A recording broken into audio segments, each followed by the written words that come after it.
Hello everyone, आज हम करेंगे क्लास फोर्थ की जो आपकी हिंदी की बुक है उसका चैप्टर नंबर 11 कविता का कमाल। तो ये पार्ट है जो हम पढ़ने वाले हैं। बहुत पुरानी बात है। मदन नाम का एक लड़का अपनी माँ के साथ गांव में रहता था। माँ बेटा बहुत गरीब थे। उनके पास कमाई का कोई साधन नहीं था। फिर भी मदन दिन भर खेल कूद में ही समय बिता देता था। यानी कि पैसे नहीं थे फिर भी वो कोई काम नहीं करता था, खेलता रहता था। परेशान होकर एक दिन उसकी माँ ने कहा, अब मैं तुझे बिठा कर नहीं खिला सकती, जा कुछ पैसे कमा कर ला।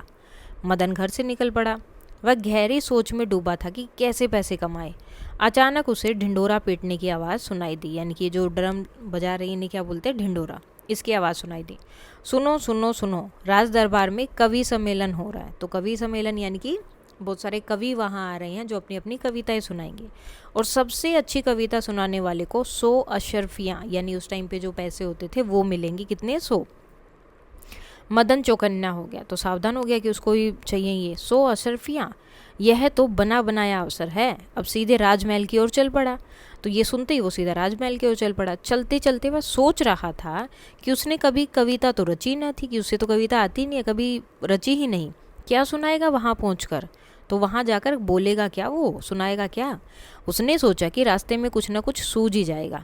तो थोड़ी देर पहुंचा तो एक कुत्ता दिखाई दिया। अब कुत्ता क्या कर रहा था? कुत्ता पंजों से जमीन खोदने में लगा था। मदन ने अपनी कविता की एक पंक्ति सोच ली कि अब एक तो यही है, खुदर खुदर का खोदत है।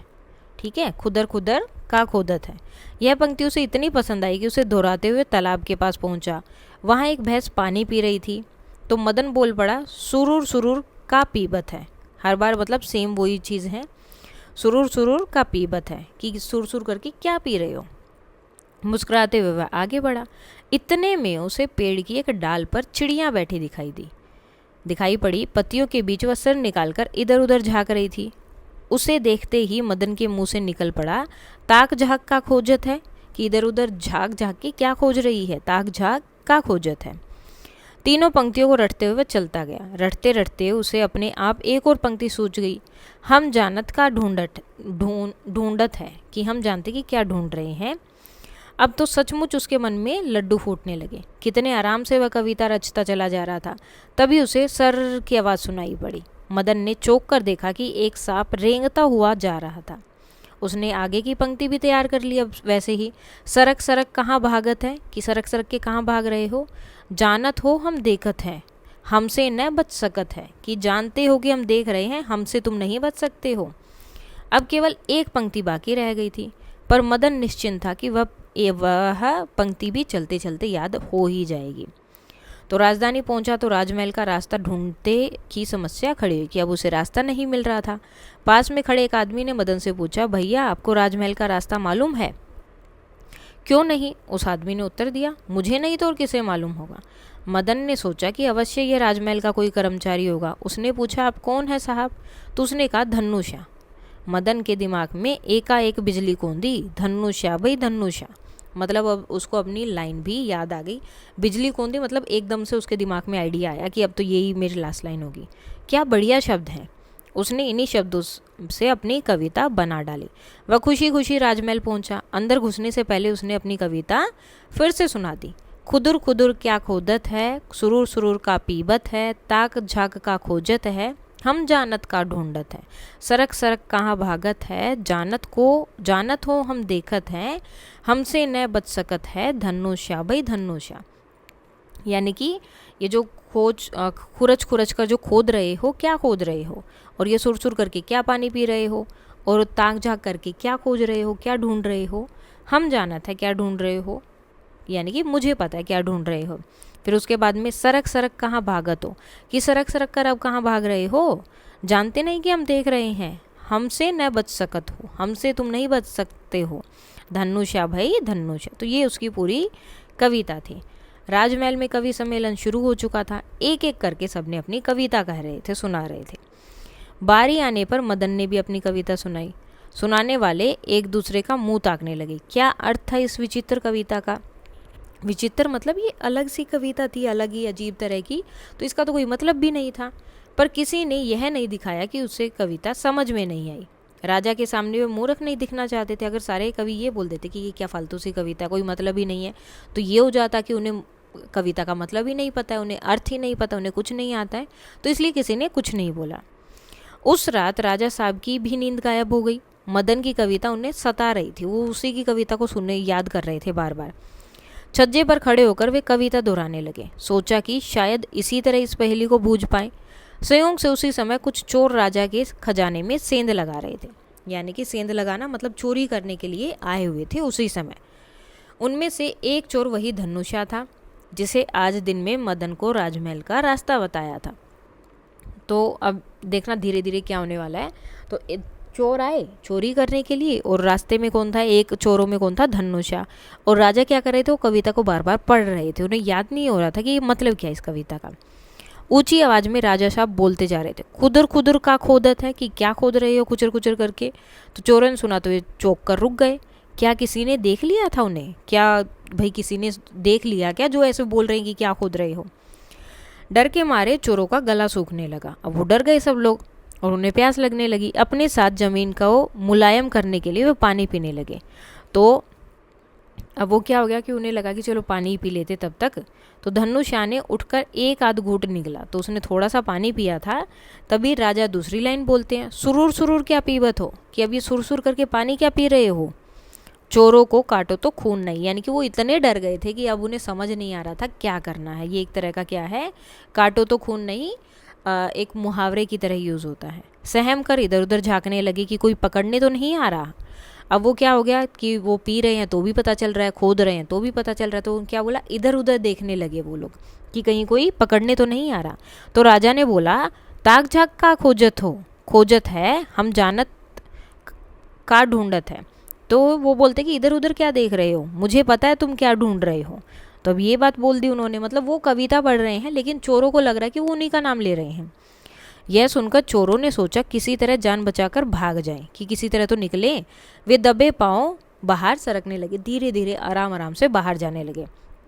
तभी राजा की फिर से आवाज आई, सरक सरक कहाँ भागत हो, कि ऐसे सरक सरक के धीरे धीरे कहाँ जा रहे हो। जानत हो हम देखत हैं, तुम्हें पता है हम देख रहे हैं, हमसे न बच सकत हो, हमसे कोई नहीं बच सकता है। धनुषा भाई, धनुषा तो उसका नाम भी ले देता है चोर का, कि हमसे कोई नहीं बच सकता है।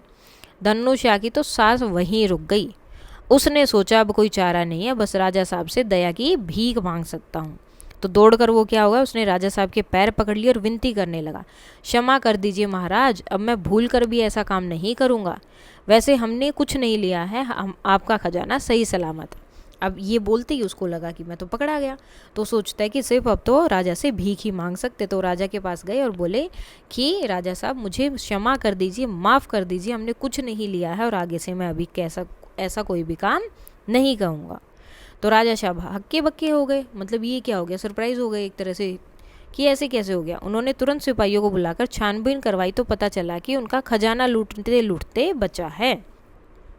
तो अब उन्होंने तुरंत सिपाहियों को बुलाया कि ये कहाँ से आ गए, मैं तो किसी को देख ही नहीं रहा था यहाँ पर, ये बोल रहे कि ऐसे ऐसे है।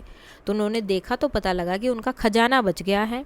मदन को बुलवाया गया। राजा ने शाबाशी देकर कहा, यह सब तुम्हारी कविता का कमाल है, कि तुमने जो कविता सुनाई थी उसकी वजह से ये सब हुआ है, मेरा सारा खजाना बच गया। मदन को सोने चांदी से माला माल कर दिया गया। वह खुशी खुशी अपने गांव लौट आया। अब उसके पास अपने और अपनी माँ के खाने पीने के लिए पर्याप्त धन था। तो अब उसके पास तो बहुत पैसे हो गए थे, तो वापस आ गया। और अब जो है उसके पास अपनी और अपनी माँ के खाने के लिए पर्याप्त, मतलब जितना उसे चाहिए उचित मात्रा में धन था। तो अब आते हैं इसके question answers. So first question है आपका, क्या आपको कथा कहानी सुनना पसंद है, सुनना या सुनाना। अपना उत्तर साथ में आपको रीज़न भी बताना है क्या। सो हाँ, मुझे कथा कहानी सुनना बहुत पसंद है, क्योंकि इसमें न केवल मनोरंजन होता है बल्कि नई नई बातें भी सीखते हैं। कहानी सुनने से हमारा ध्यान केंद्रित रहता है और सोचने की क्षमता बढ़ती है। इस लोक कथा का सबसे रोचक हिस्सा कौन सा था और क्यों। तो क्या था और क्या सबको जो है आपको सबसे अच्छा लगा यहाँ पर। सो इस लोक कथा का सबसे रोचक हिस्सा ये वह है जब मदन की कविता ने राजा का खजाना बचा लिया था। ये इसलिए रोचक है क्योंकि मदन ने बिना सोचे समझे कविता बनाई थी, लेकिन उसी कविता ने चोरों को डराया और खजाने को बचाने में मदद की। राजा का खजाना मदन मदन की कविता के कारण बचा, या राजा के कारण, जो कविता को जोर जोर से बोल रहे थे। तो राजा का खजाना मदन की कविता और राजा की समझदारी दोनों के कारण बचा। कविता के कारण चोर डर गए और राजा के बोलने से उन्हें लगा कि वे पकड़े जा चुके हैं। तो दोनों का ही है।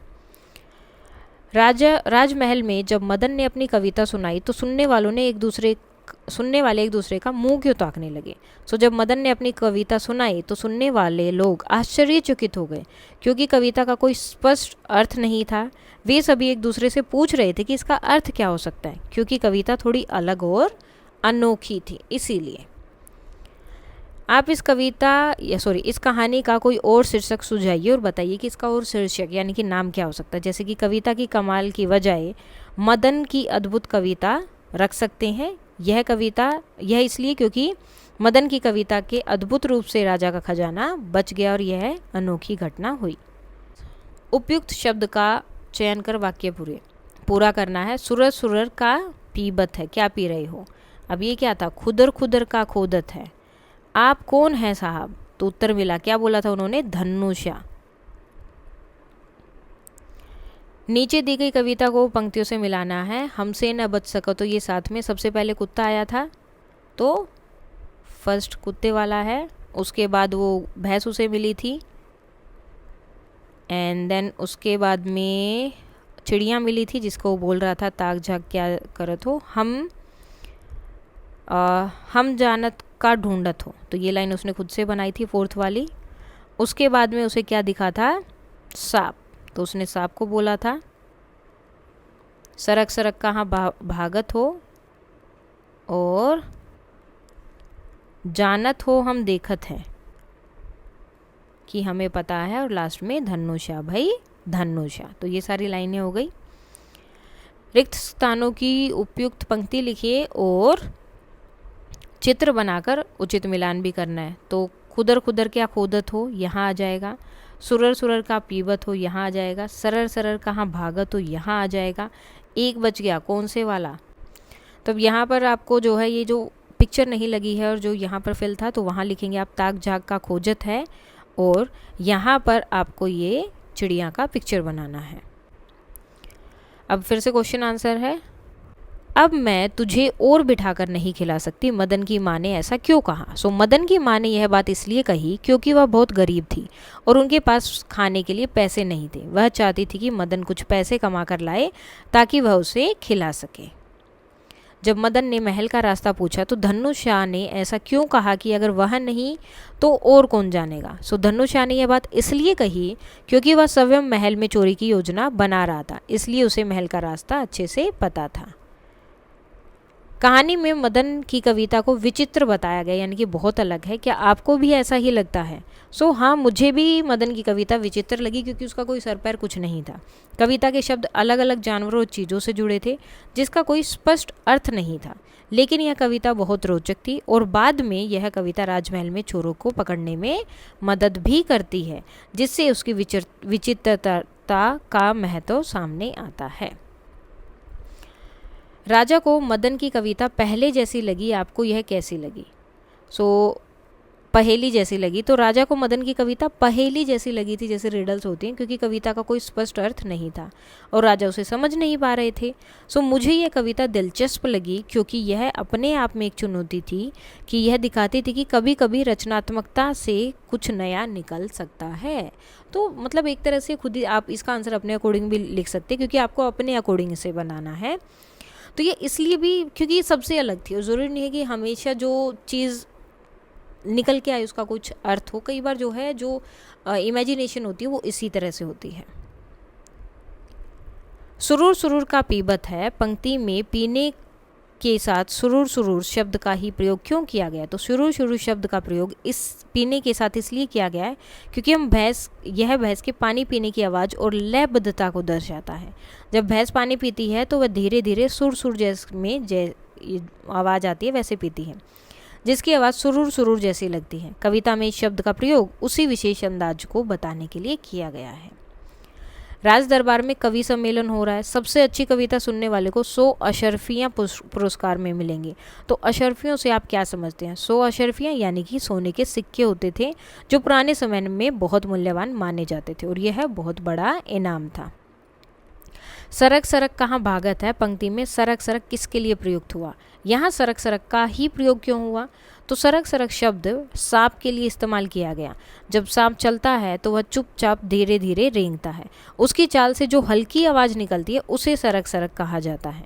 यह शब्द सांप की चाल को मज़ेदार और समझने में आसान बनाने के लिए कविता में लिखा गया है। अब कोई चारा नहीं, बस राजा साहब से दया की भीख मांग सकता हूँ, ऐसे धनुष्या ने क्यों सोचा? तो धनुष्या ने यह इसलिए सोचा क्योंकि उसे लगा कि उसकी चोरी पकड़ी गई है, अब बचने का कोई रास्ता नहीं बचा है, इसलिए उसने राजा से दया की भीख मांगने का निश्चय किया। यदि मदन रोजगार की खोज में बाहर नहीं निकलता तो क्या होता? तो यदि मदन रोजगार की खोज में बाहर न निकलता तो शायद वह अपनी माँ के लिए पैसे नहीं ला पाता और दोनों को भूखा रहना पड़ता।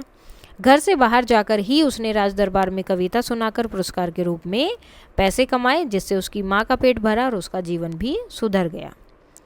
अपनी कल्पना और अनुमान से बताइए कि राजमहल कैसा होता। अब आपको बताना है अपने अकॉर्डिंग। जैसे कि मेरी कल्पना के अनुसार राजमहल बहुत बड़ा और सुंदर होता होगा, ऊंची ऊंची इमारतें, विशाल बगीचे, कलात्मक फव्वारे जो होते हैं, महल की दीवारों पर सुंदर सजावट होती होगी, महल के अंदर भव्य कमरे यानी कि बहुत बड़े झूमर और शाही स्नान होते होंगे। राजा के सिंहासन के पास दरबार लगता होगा और जहाँ दरबारी अपने अपने कार्यों में व्यस्त रहते होंगे। राजा ने खजाने में क्या क्या होता होगा? तो क्या क्या होता होगा उनके खजाने में और कितना होता होगा? तो राजा के खजाने में सोने चांदी के सिक्के, बहुमूल्य रत्न, हीरे, मोती, जवाहरात, तांबे और अन्य कीमती धातुएं होती होंगी। खजाने में बहुत अधिक संपत्ति जमा की जाती होगी जो राजकोष के काम आती होगी और राजा की शक्ति व समृद्धि को दर्शाती होगी। इसके अलावा उसमें कई ऐसे ऐतिहासिक और सांस्कृतिक धरोहरें भी संग्रहित होती होंगी। मदन की कविता से प्रसन्न होकर राजा ने उसे विदा करते समय क्या क्या उपहार दिए होंगे? तो मदन की कविता से प्रसन्न होकर राजा ने उसे सोने चांदी, रत्न, कीमती वस्त्र और अन्य मूल्यवान उपहार दिए होंगे। संभवतः राजा ने उसे शाही राजाई गहने और उसकी माँ के लिए धन भी भिजवाया होगा ताकि वह प्रसन्न होकर अपने घर लौट सके। राजा ने मदन को बहुत सारा धन दिया होगा, उसे यह सब कहाँ कहाँ खर्च करना चाहिए आपको बताना है। ठीक है, जैसे कि माँ के लिए कपड़े खरीदना है, तो आपकी इसके लिए क्या राय है? माँ के लिए कपड़े खरीदना, माँ को अपनी माँ की ज़रूरतों का ध्यान रखना चाहिए, कुछ रुपए बैंक में जमा करवाना, तो भविष्य के लिए कुछ धन बचाना चाहिए ताकि कभी भी अगर आगे कोई प्रॉब्लम आए तो उसमें काम आ सके। बच्चों की शिक्षा पर खर्चा करना, तो मदन को कुछ धन जो है शिक्षा पर खर्च के लिए भी रखना चाहिए ताकि औरों को भी लाभ मिले। गरीबों की मदद करना, मदन को गरीबों और ज़रूरतमंदों की मदद भी करनी चाहिए और अपनी सेहत का ध्यान रखना। मदन को अपनी सेहत पर भी खर्च करना चाहिए ताकि वह हमेशा स्वस्थ रहे। कहानी सुनना और सुनाना सभी को पसंद है। नीचे दिए गए निर्देशों के अनुसार कक्षा में कविता का कमाल सुनाइए। तो स्वयं को मदन की जगह रखकर यह कहानी आपको अपनी जो आपकी लैंग्वेज है, मदर टंग है, उसमें आपको या फिर आपकी जो भी फेवरेट लैंग्वेज है उसमें बताना है। मदन आपका मित्र है, मदन ने कुछ समय पहले आपको एक कहानी सुनाई थी, अब आपको वह कहानी अपनी कक्षा में सुनानी है। स्वयं को मदन की जगह रखकर यह कहानी आपको अपनी लैंग्वेज में जो है पूरी करनी थी। तो मैं मदन हूँ, मैं अपनी माँ के साथ गांव में रहता हूँ, हम बहुत गरीब थे। एक दिन माँ ने मुझसे कहा कि अब मैं तुझे बिना काम किए खाना नहीं खिला सकती, तो मैं कुछ कमाने के इरादे से निकल पड़ा। रास्ते में मुझे पता चला कि राजमहल में कवि सम्मेलन है। मैंने रास्ते से दिखने वाली चीज़ें जैसे कि कुत्ते, भैंस, चिड़िया और सांप को देखकर एक कविता बना ली। मेरी कविता अजीब थी, लेकिन उसी कविता के कारण चोर पकड़े गए। राजा ने मुझे बहुत इनाम दिया और मेरी ज़िंदगी बदल गई। सो इस तरह से आप भी ये कविता को पूरा कर सकते हैं। मेरे दोस्त मदन ने एक बहुत ही मज़ेदार कहानी सुनाई थी। वह बहुत गरीब था, लेकिन एक दिन वह कुछ कमाने के लिए घर से निकला और राजमहल में कविता सुनाकर इनाम जीत लिया। उसकी कविता सुनकर चोर डर गए और पकड़े गए। राजा ने उसे सोने, चांदी और कई उपहार दिए। मुझे यह कहानी बहुत प्रेरणादायक लगी क्योंकि एक साधारण लड़के ने अपनी समझदारी और कला से बड़ा काम कर दिखाया था। तो आप अपने अकॉर्डिंग जो है इनको चूज़ कर सकते हैं, चेंज कर सकते हैं। सांप रेंग कर चलते हैं, रेंग कर चलने वाले जीव जंतुओं की सूची बनाकर कक्षा में प्रदर्शित करनी है। तो जो भी रेंग कर चलते हैं उनके नाम सांप, केचुआ, घोंघा, छिपकली, गिरगिट, मगरमच्छ और बिच्छू, ये कौन से हैं जो रेंग कर चलते हैं। राजमहल में कवि सम्मेलन की सूचना के लिए ढिंडोरा पीटा जा रहा था। आजकल कैसे दी जाती है, तो आजकल ऐसी सूचनाएं मोबाइल संदेश, सोशल मीडिया, समाचार पत्र, पोस्टर, विद्यालय के नोटिस बोर्ड या उद्घोषणा प्रणाली के माध्यम से दी जाती हैं। आपके विद्यालय में कवि सम्मेलन का आयोजन किया जा रहा है, आप इसकी सूचना कैसे देंगे। सो मैं विद्यालय की उद्घोषणा प्रणाली द्वारा सभी विद्यार्थियों को यह सूचना दूंगा कि हमारे विद्यालय में शुक्रवार को दोपहर 12 बजे कवि सम्मेलन आयोजित किया जाएगा। इच्छुक छात्र छात्राएं यदि हिंदी शिक्षक से संपर्क करें और सभी विद्यार्थियों से निवेदन है कि समय पर सभा कक्षा में पहुंचे। मदन को मीडिया के प्रश्नों के उत्तर देने हैं।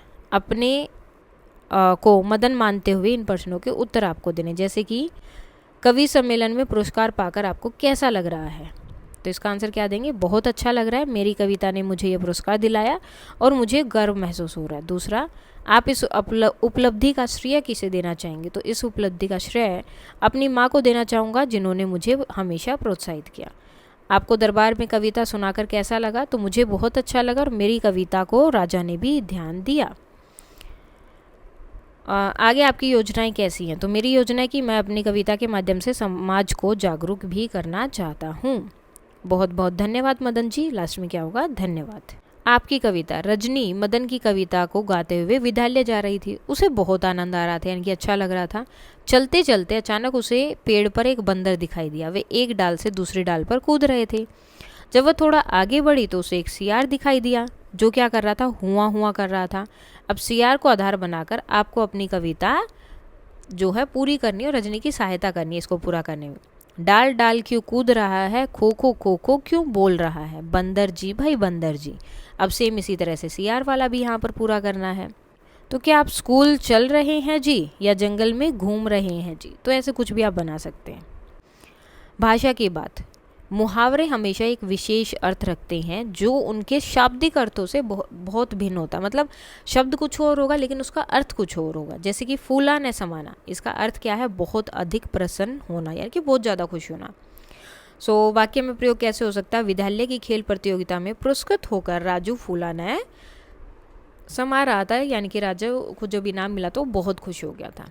अब आप अपनी लेखन पुस्तक, आपकी जो नोटबुक है उसमें इनका अर्थ और वाक्य दोनों लिखेंगे।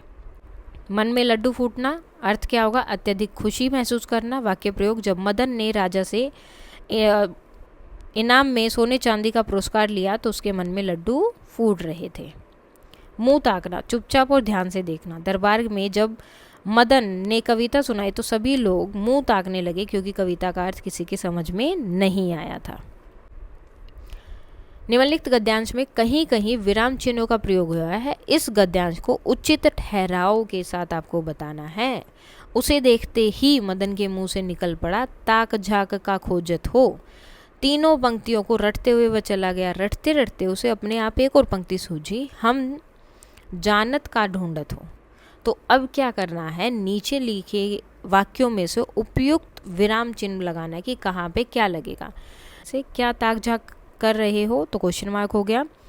अरे वाह क्या चौका मारा है, तो अरे वाह के बाद एक्सक्लेमेटरी साइन, जिसे हिंदी में विस्मयादिबोधक चिन्ह बोलते हैं। जब भी सरप्राइज होता है या इस तरह का होता है तो हम ये लगाते हैं, क्या चौका मारा है।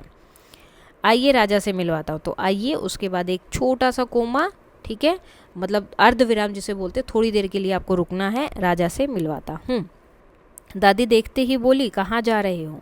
सो दादी देखते ही बोली, उसके बाद ये कोमा, और उसके बाद ये जो चिन्ह दिए गए हैं ये इसलिए होते हैं कि जिसने जो बात बोली उसको एज इट इज़ बता रहे हो। जैसे कि दादी ने बोला कहाँ जा रहे हो, तो इसको एज इट इज़ लिखा है, तो इसलिए दोनों चिन्ह यूज़ हुए हैं।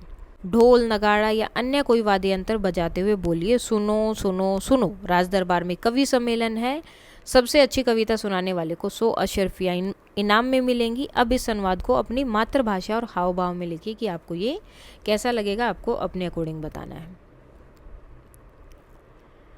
अपनी आपकी सूझबूझ, एक व्यक्ति के घर के बाहर 10 मीटर ऊंचा एक खजूर का पेड़ है। वह बंदर उस पर चढ़ने लगा, एक बंदर उस पर चढ़ने लगा। वह पेड़ की चोटी पर पहुंचना चाहता था। समस्या यह थी कि वह दिन के समय तो 5 मीटर चढ़ जाता, परंतु रात जब होती तो 4 मीटर नीचे फिसल जाता था। अब आप बताओ कि बंदर पेड़ की चोटी पर पहुंचने में कितने दिन में सफल होगा। तो देखो अब क्या होता था, कितना है वो, 10 मीटर ऊंचा है। तो अब बंदर जैसे कि ये हो गया आपका 10 मीटर, पहले दिन गया 5 मीटर ऊपर, लेकिन रात को क्या हो गया, नीचे आ गया। तो कितना नीचे आ गया, 4 मीटर, तो 1 ही मीटर पहुंचा। दूसरे दिन फिर से 5 मीटर गया, फिर से 1 मीटर, 4 मीटर नीचे आ गया, 2 मीटर हो गए। तीसरे दिन फिर से 5 मीटर गया, फिर से 1 नीचे आ गया, 3 हो गए, 3 मीटर तक पहुंच गया है। फिर से ऊपर गया, फिर से नीचे आ गया, 4 मीटर हो गए। अब फिर से ऊपर गया, ठीक है, 4 मीटर से तो ये 9 मीटर पे पहुंच गया और फिर से नीचे आ गया 5 मीटर। अब क्या होगा, ये 5 मीटर जाएगा तो कहाँ पहुंच गया, 10 पर पहुंच गया। तो इसलिए छठे दिन वो जो है वहाँ पर पहुंच जाएगा। सो इसके साथ ही आपका ये चैप्टर हो जाता है कंप्लीट। कोई डाउट है तो आप बता सकते हैं। That's all for today and please like share and subscribe. Thank you.